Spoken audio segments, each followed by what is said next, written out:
பாத்தியா சுந்தரவள்ளி, நம்ம சூர்யா எப்படி மாறிட்டான் பாத்தியா? அந்த கம்பெனி நல்ல கம்பெனி தான். இந்த டெண்டர்ல நல்ல லாபமும் கிடைக்கும், போட்டியும் அதிகமா இருக்கும். எனக்கு தெரிஞ்ச வரைக்கும் இதுல எல்லாம் அவனால அடிச்சு புடிச்சு வின் பண்ண முடியாது. என்ன சுந்தரவள்ளி நீ? அவனே ஆசையா வந்து ஒரு விஷயத்த சொல்றான், அவங்ககிட்ட போய் நெகட்டிவா சொல்லிட்டு இருக்க. என்ன நடந்தா என்ன போ, அவன் செய்யட்டும். என்னங்க இதுல நெகட்டிவா பேசுறதுக்கு என்ன இருக்கு? இத்தனை வருஷமா அந்த பிசினஸ பாத்துக்கிட்டது நான். எதுல நஷ்டம் வரும் எதுல லாபம் வரும்னு எனக்கு நல்லா தெரியும். அதனாலதான் சொல்றேன், இந்த டெண்டர் எடுக்கிறதுல லாபம் இல்ல, நஷ்டம் தான். சோ என்ன சொல்ல வராங்களா? சிம்பிள், டெண்டர் எடுக்க வேணாம்னு சொல்லுங்க. என்ன டாடி, அப்படின்னா அதுதான் வேணும்ங்கற.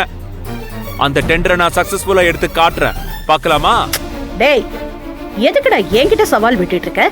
அந்த கான்ட்ராக்ட பொறுத்த வரைக்கும் லோவஸ்ட் பிரைஸ்க்கு தான் அந்த கான்ட்ராக்ட் போய் சேரும். அதனால உன் வாய்ஸ் அவடாலுக்குலாம் கிடைக்காது, சரியா? ஓ பாப்போம், யார் அடிக்கிறது வாய் சவடாலு, யார் ஜெயிக்கிறதுன்னு பார்க்க தானே போறீங்க. நான் இதுல ஜெயிச்சு காட்டுறேன்.